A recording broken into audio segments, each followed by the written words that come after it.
The doors of the culling exploded inward, and the entire hall dropped to its knees.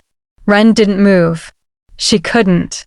Fear had locked her joints solid, and she stayed frozen on the auction platform as the cold swept through the room like a living thing, curling around ankles, climbing up spines, forcing even the proudest alphas to bow their heads. Only she remained upright, too terrified to remember how kneeling worked. A man in black walked through the parting crowd like he owned the air itself. Every step he took cracked frost across the stone floor behind him. He passed noble women glittering in silk, warrior daughters with kill counts twice their age, and stopped directly in front of her. "Look at me," he said. Her head lifted before she gave it permission to. Silver eyes met hers, not gray, not pale blue, but molten silver, like coins poured straight from a forge and left to cool into something dangerous. "Do you belong to anyone?" he asked. "No," she whispered. Something shifted behind those eyes. Decision. Hunger. Desperation dressed as command. "You do now." The hall erupted into chaos. Somewhere near the platform, Draven, her former alpha, the man who had once held her under a frozen river until her lungs filled and her heart nearly stopped, shoved forward, red-faced. "Your Majesty, wait. You don't understand what she is. She's dangerous, she's—" "Any claim you held is severed," the king said, not even looking at him. "Speak against what belongs to me again, and I'll consider it a challenge to my crown." Draven went white and said nothing more. The stranger extended his hand to Wren.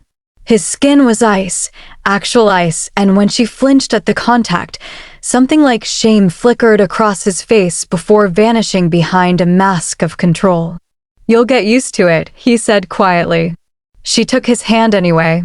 What choice did she have? Death waited behind her, and something unknown waited in front. She chose unknown. In the carriage that rattled through the night toward his kingdom, he finally spoke. His name was Kael Thorne, King of Frosthaven, and he did not waste time on comfort. "I need a mate," he said flatly. "You have no scent. I cannot read your desires. I cannot smell your ambition, your hunger for my crown, any of it. That makes you perfect for what I require." "Perfect," Wren repeated. She had been called broken, wrong, an abomination her entire life. Never perfect. "There will be terms," Kael continued, his voice hardening. "We marry within 3 days. You give me an heir, more than one if possible. And you will never, under any circumstance, try to make me love you." The words hit her like a slap. "Why?" His jaw tightened until the muscle jumped beneath pale skin. "Because I am cursed, and love is the one thing that will kill me faster than anything already trying to." Wren stared at this cold, dying stranger sitting across from her, and understood something the rest of the frightened kingdom probably never would. He wasn't cruel. He was terrified and drowning in it alone. "I accept," she said. Frosthaven rose out of the frozen earth like a crown carved from black stone, and for 3 days Wren was measured, dressed, whispered about by a court that couldn't understand why their king had chosen a scentless nobody from an auction block. Only one woman spoke to her honestly, Yold, the king's advisor, sharp-eyed and silver-haired. "The court will test you," Yold warned, closing the door behind her. "They'll wonder why he picked you. Let them wonder. But there's something else you should know." Her voice dropped. "Whatever happens tonight, whatever you see, do not be afraid of him. He would never hurt you. He's just been alone a very long time." The wedding was held beneath silver chandeliers in a hall of black stone. Wren walked the aisle with no father, no pack, only strangers watching. At the altar, Kael looked worse than he had 3 days earlier, paler, thinner, shadows deepening under those unnatural eyes. Midway through the vows, a voice cracked through the silence. "The council demands to know the bloodline of the bride." Draven. Somehow inside the ceremony, somehow still breathing after his earlier warning, Kael went rigid. Frost spread instantly across the floor, climbing toward the altar. The chandeliers above trembled. "I am the law now," Kael said, and his voice had dropped 10 degrees colder than the room around him. "And I say this woman is my queen. Anyone who disagrees is welcome to challenge me for the right to object." Silence. Absolute, terrified silence. Draven backed away into the crowd and said nothing more. The ceremony finished. When the officiant pronounced them bonded, Kael lifted her hand to his lips and pressed a kiss to her knuckles. "My queen," he murmured, so quiet only she could hear it. That night, in a chamber dominated by a black silk bed, Kael finally told her the truth in full. The curse was killing him, had been for years, and it was accelerating. Her warmth, simple and ordinary, slowed it more than anything else ever had. "Then we shouldn't waste time," Wren said, reaching for the clasps of her gown, her fingers trembling but her voice steady. "You need warmth. I'm your wife now. Let me help you." "You don't have to do this," he said hoarsely. "Not tonight. Not out of obligation." "I don't feel obligated," she whispered. "I feel chosen. For the first time in my life, someone chose me." He kissed her like a man remembering what it meant to be warm. Weeks passed. He returned to her chambers every night, then earlier each evening, until he simply stayed. Color crept back into his face. Frost retreated from his forearms, inch by inch, night by night. On the 14th evening, she told him a clumsy story about falling face first into a river as a child, and he laughed, a real laugh, startled and warm, nothing like the frozen king who'd claimed her at auction. "You're feeling now," she said quietly, watching the change ripple across his face. "Terrified," he admitted. "And I keep coming back anyway." Her wolf, silent since the day her old pack tried to drown her, stirred beneath her skin for the first time in years and whispered a single word over and over. "Mate." She was falling in love with a man who had told her, in plain terms, that loving him would kill him.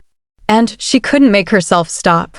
If this story already has your heart racing, hit that like button right now. It genuinely helps this story reach more people like you.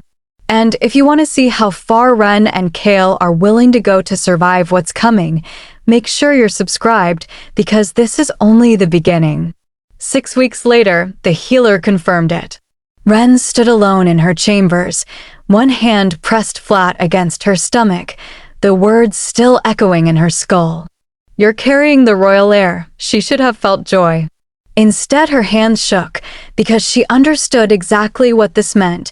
The bargain was complete, and completed bargains ended. That evening, she told him anyway. Kael knelt before her, pressed his palm to her stomach, and something like wonder cracked across his composed face. "Our child," he breathed. Then, just as fast, he pulled back, standing, turning toward the fire so she couldn't see his eyes. "It would be safer," he said, "if I stopped coming to you." "Then be terrified," Wren snapped, crossing the room, forcing him to face her. "And stay anyway. Fight for us. Fight for our son or daughter. You've existed long enough, Kael Thorne. It's time you actually lived." His breath shuddered out of him. "You don't understand what's coming. Then make me understand." He finally explained it in full. The curse was a dam holding back a flood, and every emotion he allowed added more pressure behind it. One day it would either shatter completely, freeing him, or crush his heart to ice in an instant. There was no middle outcome. No warning. No mercy. "Then don't say the words," Wren whispered, taking his frozen hands in hers, warming them with her grip. "Don't leave me either. When the dam breaks, we face it together." He pulled her against him and held on like she was the last warm thing left in the world. 5 months later, Kael sat behind her on their bed, hands resting against her swollen belly, feeling their child kick beneath his palm. His silver eyes were soft, alive, nothing like the frozen king from the Culling. "I love you," Wren whispered, the words slipping free before she could stop them. Kael went completely still. Then he kissed her, hard and desperate, hands cupping her face like she might vanish if he let go. "I love you too," he said, voice breaking apart. "I've loved you since I touched you at the Culling and felt warmth for the first time in years. I don't care about the curse anymore. I refuse to die having never said it. I love." He stopped mid-word. His eyes went wide with sudden, silent horror. Frost exploded across his skin, spreading outward from his chest like cracks tearing through a frozen lake. No, Wren caught him before he hit the floor, his body convulsing, ice climbing his throat, his lips turning blue in seconds. No, stay with me, Kael, please." "Worth it," he whispered through frozen lips, silver eyes dimming. "Loving you. Worth it."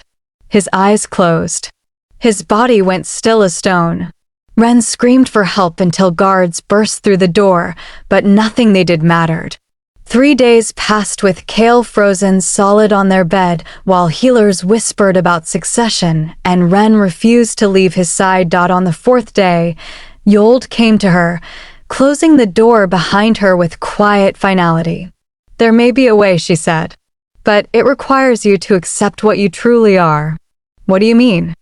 "Umbral wolf." Yold's voice dropped low. "Draven wasn't lying at your wedding. Your bloodline carries the power to shatter curses or create them. To save him, you'd need to fully bond with him. Mark him as your mate. If the legends hold, your power will surge through the connection and burn the curse out from within. And if they're wrong?" Yold hesitated. "Then it kills you both." Wren didn't flinch. Death had been chasing her since she was 13 years old, and it had never once managed to catch her. She wasn't about to let it win now, not with Kael's heartbeat slowing beneath her palm and their child kicking against her ribs. Before she acted, she needed the truth, so she walked down into the dungeons where Draven sat chained to damp stone, gaunt and hollow-eyed.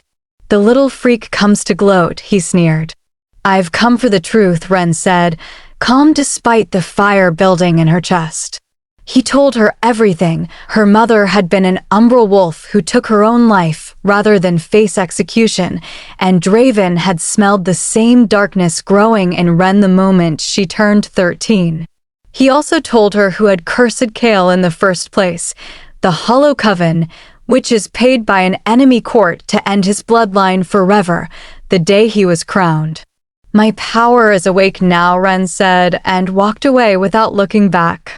She had everything she needed. She climbed into bed beside Kael's frozen body that same night, 7 months pregnant, heart hammering against her ribs. "Whatever happens," she told Yold, "protect our child.